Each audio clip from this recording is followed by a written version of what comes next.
नमस्कार, news makers में आपका स्वागत। मैं हूं प्रकाश हिंदुस्तानी।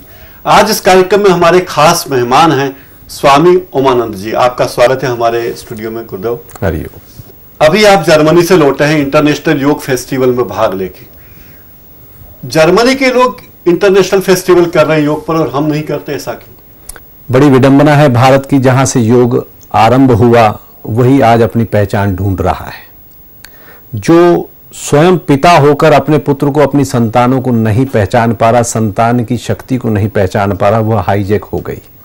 योग आज हम और आप भारत में योग नहीं करते, हम योगा बोलते हैं और उसमें अपने आप का अनुभव करते हैं कि बहुत बड़ा कार्य कर रहे हैं। ये योगा जो है ये पाश्चात्य देशों से लौट कर भारत में आया। हमें तो बड़ा ऐसा लगता है, इतने देशों की यात्रा करते हैं, वहाँ योग देखते हैं कि वहाँ किस प्रकार से लोग रुचि लेते हैं। अमेरिका के अंदर 12.3 बिलियन डॉलर, लगभग 60,000 करोड़ रुपया पिछले वर्ष उन्होंने योग और योग से संबंधित कार्यक्रमों में खर्चा किया। वहां की करीब 22% जनता रेगुलरली योग अभ्यास करती है। अब भारत में कितने हैं ये ढूंढना बड़ा मुश्किल है। इसलिए अंतर्राष्ट्रीय स्तर के ऊपर जब कोई योगा कार्यक्रम होता है तो हमें लगता है कि वो लोग वापस हमारे देश से पाई हुई विद्या को महारत हासिल करेंगे और भारत योग में पिछड़ता जा रहा है। और यही कारण रहा है क्योंकि यहाँ योग और योगा करने के बाद में मनुष्य को ऐसा लगता है कि उसके लिए आगे का भविष्य अंधकार में है। लेकिन इसके पीछे शायद हमारी शिक्षण पद्धति की भी एक बहुत बड़ी एक खामी रह गई है। क्योंकि पिछले ही महीने हमारी यहाँ पर एक बहुत बड़ी यूनिवर्सिटी है जिसमें प्रति वर्ष 1,71,000 विद्यार्थी पढ़कर निकलते हैं। उनके वाइस चांसलर साहब से हमारी चर्चा हो रही थी तो हमने पूछा, डॉक्टर साहब ये बताइए कि आपके यहाँ से 1,71,000 बच्चे हर वर्ष पढ़कर निकल रहे हैं, बड़ी आप बधाई के पात्र हैं, पर ये बताइए इन बच्चों में से कितने बच्चे ऐसे हैं जो बिना टेंशन के पास होकर आपके यहाँ से टेंशन रहित होकर निकलते हैं? तो वो सिर खुजाने लग गए, कहने कि ये कैसा प्रश्न है। तो हमने उनको ये बात कही कि ये जो मामला है आपकी शिक्षण पद्धति को इनकम्प्लीट बताता है। ये उसका निशानी है कि बच्चा डिग्री लेने के साथ में टेंशन भी लेके आता है। तो इसका मतलब है कि इसमें कहीं ना कहीं कोई कमी है। हमारे भारत का पूर्वज, हमारा जो दृष्टा था वो कभी अधूरा नहीं था। तो इसलिए आज विदेशों में इंटरनेशनल फेस्टिवल में जब हम जाते हैं तो हमें खुद को भारतीय होने पर गर्व अवश्य होता है, लेकिन साथ साथ में दुख भी होता है, विडंबना है हमारे देश की कि हमारे अपने देश में हम अपनी पहचान को ढूंढ रहे हैं। बर्लिन में समारोह होता है, हर साल वो आपको आमंत्रित करते हैं। 2012 में भी आपको बुलाया था, 2013 में भी आपको बुलाया था। आपकी इतनी महत्ता मानी गई। अपने देश में कितने लोग आपको आमंत्रित करते हैं कि हम योग उत्सव कर रहे हैं, आप पधारिए? अब यही बड़ी मुश्किल की बात है कि भारत के अंदर योग जिसको कहा गया कि जोड़ना, यहां हर व्यक्ति अपनी अपनी सिगड़ियां अंगीठियां लेके अपने अपने ताप लगाने में बैठा है। यह नहीं सोचता कि हम एकत्र होकर इस देश की महान संपदा को किस प्रकार से आगे बढ़ाएं। बाहर का योग आसन करने में तो 2 मिनट लगते हैं, उसमें कोई बहुत बड़ी बात नहीं। जो दिख रहा है उसको हर कोई कर सकता है, लेकिन योग सिर्फ आसन तक सीमित नहीं है। हमें बुलाने का जहां तक प्रश्न है, अभी इंदौर के अंदर ये एक सभा, बहुत बढ़िया सभा हुई थी, उसमें बुलाया गया, बेंगलोर से भी आए, दूरों से भी आए, लेकिन सबका एक ही कहना था कि जब इंदौर में इतना बड़ा खजाना है, बाहर से भी लोग आकर यहाँ करते हैं, स्वागत है उनका, लेकिन हमारे अपने खजाने को कोई जानने वाले पहचानने वाले नहीं है। इसीलिए हमने कहा हमारे अपने योग को हम ढूंढने में आज लगे हुए हैं। पूरी दुनिया से लोग आते हैं आपके परमानंद योग विश्वविद्यालय में। पूरी दुनिया के लोगों को आप योग सिखाते हैं, तो भारतीय लोगों को क्यों नहीं सिखाते या उन्हें भी सिखाते? हमने शुरुआत ही भारतीयों से करी थी जी। 2 विद्यार्थी हमारे पास में थे आज से 5 साल पहले, जिनसे कोई शुल्क नहीं लिया गया। 100 रुपये उन्होंने महीने का हमें दिया कुछ खर्चे के लिए, टाट पट्टी के लिए। वहां से शुरुआत करी। पहला 1 साल हमने पूरी तन्मयता से, प्रसन्नता से, निःशुल्क उनकी सेवा में अपना जीवन अर्पण किया। लेकिन अंततः वो लोग इतने बढ़िया रहे कि उनके कई रोग दूर हो गए। धन्यवाद देना तो दूर, शक्ल दिखाना भी दूर हो गए। इस प्रकार से जहां निकृष्टता है वहां आकर्षण कैसे बनेगा? उन्होंने योग को मुफ्त का इसलिए मान लिया क्योंकि जो पार्क में होता है वो योग नहीं है, वो उसका एक छोटा सा बूंद है, छोटा सा हिस्सा है। वो गलत नहीं है, वो भी जरूरी है, लेकिन वह योग नहीं है। यदि योग वास्तविकता में सीखना है तो जहां मन की शांति होगी, आनंद होगा, वहां पे योग आरंभ होगा। भारतीयों के लिए तो सदा हमारा हृदय खुला रहा। जब हम आज से 5 साल पहले अमेरिका से लौट कर आए तो हमें लोगों ने बेवकूफ कहा कि तुम अमेरिका में ही योग कराते, यहां क्यों करा रहे हो। ये तो गुरुदेव परम पूज्य स्वामी परमानंद गिरि जी महाराज की कृपा और आशीर्वाद है कि उन्होंने कहा कि योग यूनिवर्सिटी आप आरंभ करो। आज हमारे को स्ट्रगल करते करते इतना समय हो गया, हम ये चाहते हैं कि मध्य प्रदेश के अंदर, मध्य भारत में एक ऐसी योग यूनिवर्सिटी स्थापित हो जो मान्यता प्राप्त कोर्सेज हमारे अपने भारतीयों के लिए सबसे पहले हो। क्योंकि अन्य यूनिवर्सिटियों में भी मान्यता प्राप्त है, लेकिन वो मात्र थ्योरेटिकल है। प्रैक्टिकल कैसे होंगे? प्रैक्टिकल में लिखा है तीसरा नेत्र खुल जाए तो दुख दूर होते हैं। हमारे आप आश्रम में आके देखो कितने विदेशियों के तीसरे नेत्र आपको खुले, वो अपने अनुभवों से बताएंगे आपको। तीसरे नेत्र का अनुभव, यहाँ पे भी एक विशुद्धि चक्र है जिसके खुलने के बाद में आपकी वाणी को आनंद मिलता है, आपका आत्मविश्वास बढ़ता है। ये यहाँ के केंद्र को खोला जा सकता है, हृदय के केंद्र को जाना जा सकता है, नाभि के केंद्र को जाना जा सकता है। ये सब अनुभव में हमारे यहाँ हम करवाते हैं। भारतीयों के लिए सबसे पहले दरवाजे हमारे खुले हैं। हम सबका स्वागत हृदय से करते हैं। आपने तीसरे नेत्र की बात की तो अभी एक मेल हमें मिला जिसमें डॉक्टर बर्गमैन जर्मनी के हैं, उन्होंने आपको लिखा है, आपके बारे में लिखा है कि तीसरे नेत्र के बारे में। ये पूरी कहानी क्या है, जरा हमारे दर्शकों को बताइए। मनुष्य इन 2 नेत्रों से या तो अच्छा देखता है या बुरा देखता है, दुख देखता है या सुख देखता है। क्या कोई ऐसी अवस्था भी है कि हम इन सुख और दुख से पूर्णतः मुक्त होकर आनंद की अवस्था में पहुंच जाएं? चूंकि सुख का उल्टा दुख है, लाभ का उल्टा हानि है, हमारे शब्दकोश में एकमात्र इतना सुंदर शब्द है आनंद, जिसका कोई विलोम शब्द नहीं, उल्टा शब्द नहीं है। और इस आनंद को पाने के लिए तीसरे नेत्र का खुलना ही जीवन को आनंदित कर सकता है। अब ये अनुभव जनित बात है, इसको लेबोरेटरी में प्रूव नहीं किया जा सकता। इसलिए हम कई बार कहते हैं योग और विज्ञान में क्या अंतर है। योग और विज्ञान में अंतर लगभग नहीं के बराबर है। विज्ञान कहता है कि एक्सपेरिमेंट करो और योग कहता है एक्सपीरियंस करो। एक्सपीरियंस भीतर हो सकता है, एक्सपेरिमेंट बाहर हो सकता है। और जब एक्सपेरिमेंट सिद्ध हो जाता है तो विज्ञान मान लेता है। जब आपका ही तीसरे नेत्र पर आपको अनुभूति हो गई, जागृति हो गई, तो अब आप किसको प्रूव करने जाओगे। इसलिए आवश्यक है कि एक्सपीरियंस स्वयं करो और तीसरे नेत्र यानी अपने जीवन के अंदर से सदा के लिए दुख और सुख से मुक्ति पाना, यानी परम पद परम आनंद की अनुभूति भीतर लाना। वहां पर आपके भीतर की जितनी भी कमियां हैं, वासनाएं हैं, इच्छाएं हैं, काम है, जैसे कहा गया भगवान शिव ने तीसरा नेत्र खोला और कामदेव भस्म हो गए। अर्थात उसका तात्पर्य यह है कि हमारे जीवन की कामनाएं पूर्ण हो गई। तीसरे नेत्र के खुलते से फिर किसी से कुछ न लेना है न देना है, भीतर पूर्ण आनंद प्राप्त करना है। और तीसरे नेत्र के ऊपर हमारे शरीर के अंदर साइंटिफिकली भी देखें तो मास्टर ग्लैंड और पिट्यूटरी ग्लैंड है, जिसको एंडोक्राइन सिस्टम का हिस्सा मानते हैं। वो यदि बैलेंस्ड हार्मोन्स होंगे तो जीवन अपने आप पूर्णता प्राप्त करता है। तो हमारे योगियों ने बहुत अद्भुत हमारे को ऐसी विधियां दी हैं जिससे तीसरे नेत्र के अनुभव को प्राप्त किया जा सकता है, तीसरे नेत्र को जगाया जा सकता है। तीसरे नेत्र के द्वारा इन बंद आंखों के साथ ही देखा भी जा सकता है। हमारे यहाँ कई विदेशियों को यह अनुभूतियां साक्षात हुई, उन्होंने अपने अनुभवों में भी हमें लिख कर दिया। यानी आपका ठीक है, अनासक्ति वो चीज है जब आपकी सारी मनोकामनाएं पूर्ण हो जाए, ना कि प्राप्त करने की अक्षमता रहे तो आप कहीं के अनासक्त हो गए हूं। अब मैं मंत्री नहीं बन सकता या कार नहीं खरीद सकता, लग्जरी अपना खुद का हवाई जहाज नहीं खरीद सकता, तो मैं खरीद नहीं पा रहा हूं तो मैं अनासक्त हो गया, अब मैं नहीं चाहता।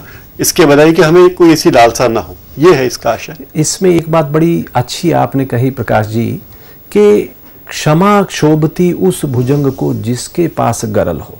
एक नपुंसक कहे कि मैं ब्रह्मचारी हो गया तो बात ही नहीं बनती। आपके पास में सक्षमता है। तो हमारे भारतीय मनीषियों ने, योगियों ने अद्भुत एक बात कही कि जीवन कैसा हो कि सब कुछ होते हुए भी आप अनासक्त हो, जैसे कमल का फूल है, कीचड़ के अंदर है। क्या हम संसार की बुराई करते रहें और फिर भी संसार में रहें? कीचड़ की बुराई करके कमल जिंदा नहीं रह सकता। ठीक वैसे ही ये जीवन के अंदर यदि तीसरा नेत्र खुलता है तो कमलवत जीवन हो जाता है, जहां पे अब कुछ नहीं चाहिए पर सब बीच में उसमें आप अपने जीवन को जी रहे हो। जंगल जाने की जरूरत नहीं, छोड़ने की कुछ आवश्यकता नहीं, लेकिन आप वहां पर साक्षात एक प्रकार से दृष्टा भाव, विटनेस के भाव में उसमें आप आनंदित हो। गुरुदेव, आपने चिद शक्ति प्रक्रिया नाम का एक योग क्रिया आपने विकसित की है उसका प्रदर्शन भी आपने किया, उससे भी आप सिखाते हैं जर्मनी में? बिल्कुल। चिद शक्ति प्रक्रिया एक ऐसी प्रक्रिया है जिसमें आपको 24 घंटे मिलते हैं पूरे दिन में आपके क्रियाकलाप करने के लिए, सोने के लिए, जाने के लिए, सब कार्य करने के लिए। हमने उसमें ऐसा सूत्र निकाला है कि आधुनिक समय में मनुष्य के पास समय की कमी है, तो 1 मिनट 1 घंटे में से यदि हम निकालते हैं तो टोटल 24 मिनट हो जाते हैं। एक साथ 24 मिनट आप निकाल लो, यदि सुबह के समय में निकालते हो तो अति उत्तम, सर्वश्रेष्ठ।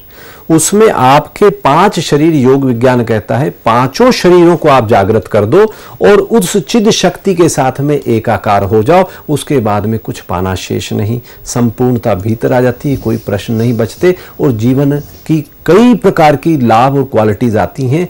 157 प्रकार के लाभ हमने उसमें पाए हैं। चिदशक्ति.org करके वेबसाइट के ऊपर भी आप देख सकते हो, क्योंकि ये करे बगैर जीवन अधूरा ही रह जाता है।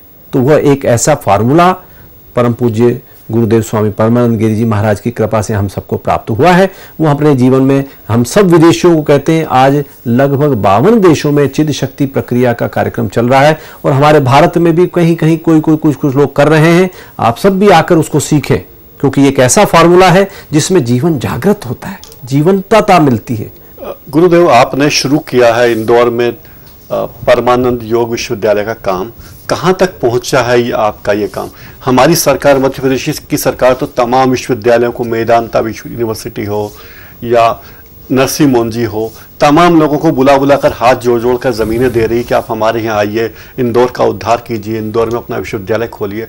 लेकिन इंदौर में खंडवा रोड पर जहाँ आप ये योग का विश्वविद्यालय खोलने जा रहे हैं, क्या संघर्ष आपको करना पड़ रहा है? ये विडंबना है हमारे देश की। पुनः मैं बात कहूँगा कि हमारे ही अपने घर में हम अपने पराये हो गए। योग अपने घर का और योग को अपनी पहचान बनाने के लिए बड़ा एक प्रकार से संघर्ष करना पड़ता है। हमने सिर्फ प्रशासन से कहा है कि हमें परमानंद योग यूनिवर्सिटी की मान्यता दीजिए, हमें योग के अलावा और कुछ नहीं कराना, हमें किसी प्रकार का कमर्शियल कोर्स नहीं कराना, हमें सिर्फ मात्र इस योग को जन जन तक इस प्रकार पहुंचाना है कि वो योग करे और जीवन में योग्यता पावे। अब प्रशासन में हमारी एप्लीकेशन अभी पेंडिंग है, चल रही है, अच्छे स्तर तक है। हमें उम्मीद है प्रशासन निश्चित रूप से इसमें एक्टिव होकर शीघ्रातिशीघ्र कार्य करे, ताकि इससे जन जन का कल्याण हो। यदि योग है तो जीवन में योग्यता है, नहीं तो अयोग्य है। इसलिए इस योग को यदि हमारे मध्य प्रदेश में पहली योग यूनिवर्सिटी के रूप में आती है तो सचमुच में एक जन का कल्याण का कार्य होगा, जन के जीवन में जागृति होगी, वापस से उनके जीवन के अंदर जो एक कमियां हैं, परेशानियां हैं, हैरानियां हैं, कई प्रकार के दुख हैं, कष्ट हैं शारीरिक, वो सब दूर होंगे। क्योंकि आज विश्व में शोध के आधार पर शरीर की कई बीमारियां, मन की अनेक बीमारियां योग के माध्यम से दूर होती हैं। अभी बर्लिन योग फेस्टिवल में साक्षात भरे हुए मैदान में हम करवा रहे थे, एक 20 साल पुराना पीठ दर्द का एक ग्लेन करके व्यक्ति था, उसकी पीठ दर्द 70% 6 मिनट के योग के प्रयोग से दूर हो गई। फिर दूसरे दिन हमने फिर दूसरा प्रयोग कराया तो किसी की पीठ दर्द कोई और 18 साल पुराना, वो भी ठीक हो गया।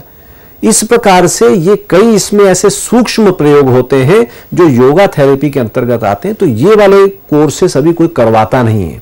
हमारी ये बड़ी गहराई में इच्छा है कि योग यूनिवर्सिटी के माध्यम से, योग के माध्यम से जीवन में दुख और कष्ट दोनों दूर हो।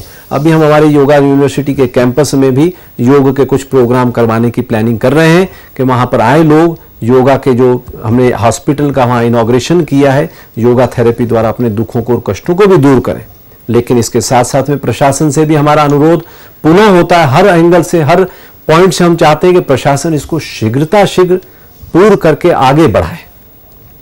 ऐसा लगता है कि हमारी सरकार, खासकर मध्य प्रदेश की सरकार, योग के नाम पे डरती है, योग को प्रचार प्रसार के नाम पे डरती है, या आपने जैसे कहा कि आपका पूरा व्यवहार है, पूरी गतिविधि है, ये अव्यावसायिक है, तो सरकार की दिलचस्पी व्यावसायिक गतिविधियों में ही ज्यादा है, जिसमें कि रेवेन्यू आए, काला सफेद पैसा भी आए, उनका नाम हो, ऐसा कुछ?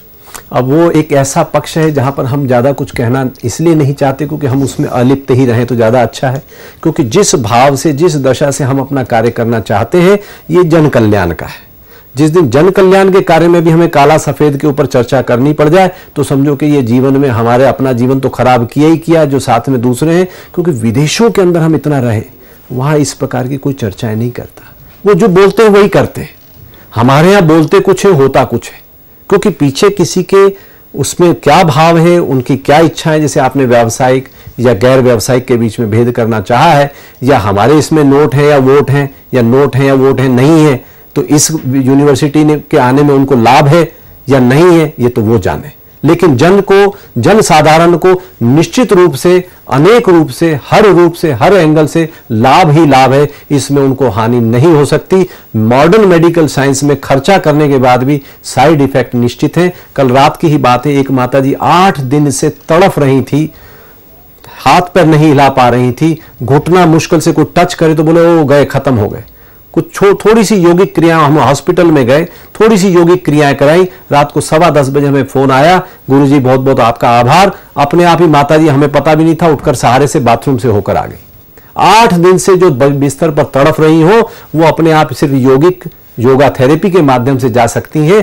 तो आज जितने हॉस्पिटल हैं वो सब किस प्रकार से सहयोग कर रहे हैं वो निश्चित करें, लेकिन उनका धन का, व्यक्ति का, आम व्यक्ति के धन का इतना बड़ा अपव्यय होता है। योग कॉम्प्लीमेंट्री है मॉडर्न मेडिकल साइंस में। हम मॉडर्न मेडिकल साइंस के विरोधी नहीं है, लेकिन उसके साथ में हम सहयोगी बन सकते हैं, उनके पूरक बन सकते हैं, सहायक बन सकते हैं। इस देश के अंदर मुख्य रूप से पहले योग ही था जिसके द्वारा लोगों को निरोग होते थे। तो ये योगा यूनिवर्सिटी आवे, इससे लोगों में निरोगता बढ़ेगी, लोगों में अवेयरनेस आएगी, विश्व के अनेक लोग यहाँ पर आकर अध्ययन करेंगे। जैसे कोई अपने 4 धाम की यात्रा करता है या मक्का या मदीना जाता है, अपने तीर्थ स्थान पर जाता है, ऐसे योग के लिए विश्व में यदि किसी को कुछ सीखना हो तो ये आपकी यूनिवर्सिटी यदि इंदौर में आती है, तो इससे बड़ा इंदौर के लिए, मध्य प्रदेश के लिए, देश के लिए गौरव और क्या हो सकता है। आपने बिल्कुल सही बात कही कि वर्तमान चिकित्सा प्रणाली, एलोपैथी चिकित्सा प्रणाली के कई दुरुपयोग हैं। हाल ही में हमारे एक मित्र अपने बच्चे को, तबीयत खराब थी, डॉक्टर के पास गए, डॉक्टर ने उन्हें 3 गोलियां दी। उनका 3 गोलियां किस लिए? उनका एक गोली बच्चे का पेट खाएगा तो बच्चे का पेट ठीक हो जाएगा। दूसरी गोली की, पहली गोली खाने से उसको जो गैस की प्रॉब्लम होगी वो गैस की प्रॉब्लम नहीं रहेगी। वो तीसरी गोली है कि गैस की प्रॉब्लम होने से के जो दुष्प्रभाव होंगे उसके लिए तीसरी गोली। ठीक बात है। तो एक बीमारी के लिए 3 इलाज करने पड़ते हैं। ये जानना चाहते हैं गुरुदेव कि आप स्वामी परमानंद जी के सानिध्य में कैसे आए? आप तो विदेश में थे, और क्या प्रेरणा आपको रही कि आप इंदौर आ गए सारा अपना तामझाम छोड़ के? 1968 में जब हम मात्र 7 वर्ष के थे, हमने गुरुदेव के पहले प्रवचन उज्जैन के अखंड आश्रम में सुने। उसके कुछ अंश अभी भी हमारी स्मृति में हैं। जब आप मात्र 7 साल के थे, उस समय हम क्षिप्रा नदी में व्यायामशाला में योग अभ्यास, तैरने वगैरह का कार्य किया करते थे। तो उस समय से इस क्षेत्र में न जाने पूर्व जन्मों का प्रभाव है, तो इस क्षेत्र में बहुत गहन अपने आप ही लगे रहे। यही हमारा मार्ग रहा शुरू से, और फिर बाहर विदेश में कुछ कारणों से गए, फिर वापस लौट कर आए। तो ये एक जीवन का चक्र है जिसमें उतार चढ़ाव चलते रहे। लेकिन सचमुच में देखा जाए तो हमें ऐसा लगता है कि योग जैसा जीवन के अंदर और कोई बात नहीं। यही अंतिम लक्ष्य और प्रथम लक्ष्य मनुष्य का होना चाहिए जीवन में। धर्म, अर्थ, काम, मोक्ष। धर्म यानी जिसको धारण किया, धर्म हिंदू या मुस्लिम धर्म की हम बात नहीं करते, जो प्राकृतिक रूप से जीवन जिए उसको धर्म कह दिया। अर्थ यानी जीवन में यदि आए हैं तो पैसा चाहिए, आवश्यकता के लिए, खाने के लिए, कपड़ा के लिए, सोने के लिए। धर्म, अर्थ, काम। कामना ना होगी तो हम और आप यहाँ बैठे नहीं रहेंगे, हम पैदा ही नहीं हो सकते। तो तीनों बेसिक आवश्यकताएं हमारे ग्रंथों ने कही, और अंतिम कही कि मुक्ति का भाव होना चाहिए, मुक्त जीवन जीना चाहिए। आज पूरे विश्व के अंदर यदि ढूंढने जाओ तो मुक्त अवस्था में कितने लोग कार्य कर रहे हैं। तो योग हमें मुक्त अवस्था में जीवन जीने के लिए, जानने के लिए और आनंद पूर्वक करने के लिए कहता है। इसलिए स्वामी परमानंद गिरि जी महाराज के सानिध्य को हम मानते हैं, जानते हैं, और ऐसा लगता है कि उनके कृपा से आज इस मकाम पर आए हैं। जो कुछ भी हम सिखाते हैं ये उन्हीं का ही आशीर्वाद है। क्योंकि हमारे यहाँ कहा गया है कि यदि गुरु का आशीर्वाद नहीं है, गुरु ने कोई यदि दीक्षा शिक्षा नहीं दी, तो तुम्हारा जीवन 2 कौड़ी का है। तो हम सचमुच में भाग्यशाली हैं कि इन कौड़ियों को उठा के उन्होंने अपने पास में स्वीकार किया ताकि जीवन कृतकृत्य हो जाए। हमारे में से कितने हैं जो निगुरे हैं, जो कहते हैं कि मेरा मन ही सबसे ऊंचा है। तो यदि मन ही सबसे ऊंचा है तो तुम्हें दुख से मुक्त होना चाहिए, और यदि दुख से मुक्त नहीं हो तो तुम्हें मार्गदर्शन की आवश्यकता है। तो हम अपने आप को इस प्रकार से भाग्यशाली मानते हैं कि परम पूजनीय गुरुदेव के सानिध्य हमें मिला। गुरुदेव की बातें, अलौकिक बातें बहुत सी है जो लोग याद करते हैं। दीदी साध्वी रत्नबरा भी उनकी शिष्या हैं, अनेक प्रकल्प उनके चल रहे हैं। लेकिन कोई व्यक्ति दुनियावी चीजों से इतना ऊपर कैसे उठ सकता है, ये कल्पना से परे है। ऐसा कैसे संभव? जिस समय अपने भीतर ये ऊर्जा शक्ति, जिसको हम 5वां शरीर और उसके पार का शरीर जानने का ज्ञात होने का, उस स्थिति में पहुंचने का आयाम आ जावे कि हम शरीर नहीं है, मन नहीं है, बुद्धि नहीं है, इंद्रियां नहीं है, मैं तो चैतन्य कॉन्शियस एक्टिव एनर्जी स्वरूप हूं, जिसको सत्य चित्त आनंद कहा है। सत्य यानी अस्तित्व, चित्त यानी कॉन्शियस जागृत हुआ, आनंद यानी ब्लिस। जिस स्वभाव में यदि स्थित होना जिसको आ जाए तो दुनिया में रहते हुए ही वो बिल्कुल निर्लेप रूप से उसमें जीवन को जी सकता है और सारे व्यवहार करेगा।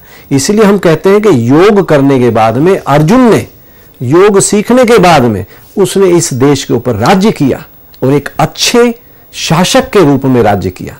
योग सीखने के बाद में वो निष्क्रिय नहीं हो गया, पलायन नहीं किया, भाग नहीं गया, कोई ऐसा भगोड़ा नहीं कहा गया, बल्कि उसने और अच्छे ढंग से अपने जीवन का निर्वाह किया। इसलिए योग के माध्यम से गुरुदेव की हमारे को जो आशीर्वचन मिलते हैं, ज्ञान मिलता है, तो हम भी सब उसी प्रकार से कर्म योगी की तरह जीवन में आगे आए। हमारे दर्शक कोई आपसे संपर्क करना चाहे तो आपकी वेबसाइट पे कैसे जा सकते हैं? आपके आश्रम में अगर दर्शन करना चाहें तो कब आ सकते हैं? हर रविवार को हमारे यहाँ पर सुबह 9:30 से 11 बजे हम कुछ योगिक क्रियाएं और ध्यान का कार्यक्रम कराते हैं, चिद शक्ति प्रक्रिया का कार्यक्रम कराते हैं। हर कोई व्यक्ति वहां आ सकता है प्रत्येक रविवार को। और आश्रम जो है हमारा परमानंद आश्रम, जहां पर Paramanand institute of yoga sciences and research भी है और प्रस्तावित परमानंद योग यूनिवर्सिटी भी है, वहां पर आप आ सकते हैं। खंडवा रोड पर, पुराने खंडवा नाके के पास में, आप किसी से भी पूछेंगे तो वहाँ पर मुख्य मेन रोड से थोड़ा सा अंदर हटके बहुत ही अच्छा सीरीन वातावरण है। कुछ समय आप वहाँ बिताएं, बाहरी दुनिया का सारा टेंशन आप लेकर आइए। आपके यदि कोई दर्द हैं, दुख हैं, वो लेकर आएं, अपनी रिपोर्ट्स लेकर आएं। कोई असाध्य रोग से आप ग्रसित हैं तो वो भी उसकी रिपोर्ट डॉक्टर्स की लेकर आएं। हमारे यहाँ कई ऐसे ऐसे रोगी भी ठीक हुए हैं जो 13 साल से नहीं चले थे, जन्म से नहीं चले थे, वो योगा थेरेपी के द्वारा चलने लग गए। कोई को सुनने में नहीं आता था, देखने में नहीं आता था, बोलने में नहीं आता था, वो भी वहां पे बोलने चल लग गए। एक हमारे पास में एक केस आया था जिनका हाथ ऐसे ऐसे कंपन भयंकर कर रहा था, 7 मिनट की योगा थेरेपी के बाद में खुद ही कहने लग गए मेरा कंपन कहाँ गया। ये कुछ ऐसे योग थेरेपी के अंदर कुछ ऐसे सिस्टमेटिक साइंटिफिक वे में हम करवाते हैं जो शास्त्र सम्मत हैं। तो आप सब इस चीज का लाभ लेने, क्योंकि यह दुर्लभतम अवस्था आपके ही देश के अंदर उपलब्ध है। यदि विदेशों में भी यदि कोई इलाज कराना जाने के लिए सोचता है तो पहले एक बार हमारे पास में आए। हमारे कई ऐसे माने हुए लोग, जन साधारण से लेकर बहुत ऊंचे पद वाले लोगों के भी इलाज हुए हैं, उनके जीवन में परिवर्तन, रूपांतरण आया है, पूर्णता आई है। और इसके लिए आप सब अपने जीवन को योग के द्वारा अपनाएं। हमारे यहाँ आप जब चाहें आ सकते हैं, लेकिन हम प्रिफर करेंगे आप रविवार के दिन आए। बाकी दिन यदि आना चाहें तो आप समय लेकर आइए। और वेबसाइट है www.paramyoga.org। इसमें हम कुछ कोर्सेस भी कराते हैं, योगा टीचर्स भी बनाते हैं। हमारे पास में भारतीय डिप्लोमा कोर्सेस भी हैं, इंटरनेशनल सर्टिफिकेशन कोर्सेस भी हैं, और हिंदी में भी अंग्रेजी में भी दोनों भाषाओं में कराते हैं। अभी हमारे कई पब्लिकेशंस भी प्रिंट हुए हैं जिसमें कई बीमारियों का इलाज करने का भी सिस्टम है, और कम से कम 9 किताबें अभी तक पब्लिश हो चुकी हैं, और काफ़ी कुछ और भी प्रपोजल हैं। आप सबका योग के मार्ग पर हृदय से सचमुच में अपने ही देश की संस्कृति को, अपने ही देश की संपदा को पुनः अपनाओ, इसको जगाओ और अपने आप को भी जागा हुआ महसूस करो। प्रत्येक रविवार को जो असाध्य रोगी हैं, जिनका किसी और विधि से पूरा इलाज नहीं हो पा रहा, वो प्रत्येक रविवार को आ सकते हैं। अपॉइंटमेंट्स की ज़रूरत नहीं है। जैसे मान लो कोई सर्वाइकल स्पॉन्डिलाइटिस से पीड़ित है, या कोई इस प्रकार की बीमारी है जो वो ठीक नहीं हो पा रहे, बैक पेन है, स्लिप डिस्क है, किस प्रकार के जो पीठ के दर्द हैं, शरीर के दर्द हैं, आर्थराइटिस है, दर्दों का पूरा सेक्शन, फिर हार्ट से संबंधित, फिर मेंटल प्रॉब्लम्स भी कई इस प्रकार की हैं, जो डिप्रेशन हो या आपके सेरेब्रल पॉलिसी जैसी बीमारियां हों, उनमें भी हमारे यहाँ पे काफ़ी अच्छे प्रयोग सफलतापूर्वक हुए हैं। कोई भी असाध्य बीमारी हो, आप निश्चित रूप से योग को अपनाएं। संडे को आप सुबह 9:30 बजे आप लेकर आ सकते हैं आपके डॉक्यूमेंट्स को भी, और हमारे यहाँ पर डॉक्टर्स, क्वालिफाइड डॉक्टर्स भी होते हैं, वो भी एक बार वेरीफाई करते हैं। फिर हम उसको योगा थेरेपी के माध्यम से, जो भी उसमें टेक्निक्स हैं, कई बार योगा आसन नहीं भी होते, पर टेक्निक्स के माध्यम से हम उनका भरसक कोशिश करते हैं कि अधिक से अधिक लाभ जो पेशेंट्स हैं उनको मिले। स्वामी जी, हमारे आग्रह पर आपने अपना बहुमूल्य समय हमें दिया। आप हमारे स्टूडियो पधारे, हमसे बातचीत की, हमारे दर्शकों को बहुत सी उपयोगी जानकारी दी। आपका बहुत बहुत धन्यवाद। हरिओम। न्यूज़ मेकर्स का ये कार्यक्रम आप YouTube पर जाकर भी देख सकते हैं। YouTube का URL स्क्रीन पर नीचे दिया गया है, या फिर आप चाहें तो YouTube पर जाकर सर्च भी कर सकते हैं। आपको टाइप करना होगा YouTube ओपन करके news makers DG news Indore, और आप हमारे तमाम वीडियो, पुराने वीडियो चाहें तो वो भी देख सकते हैं, और ये कार्यक्रम भी आप वहाँ देख सकते हैं। आज इस कार्यक्रम में इतना ही। नमस्कार।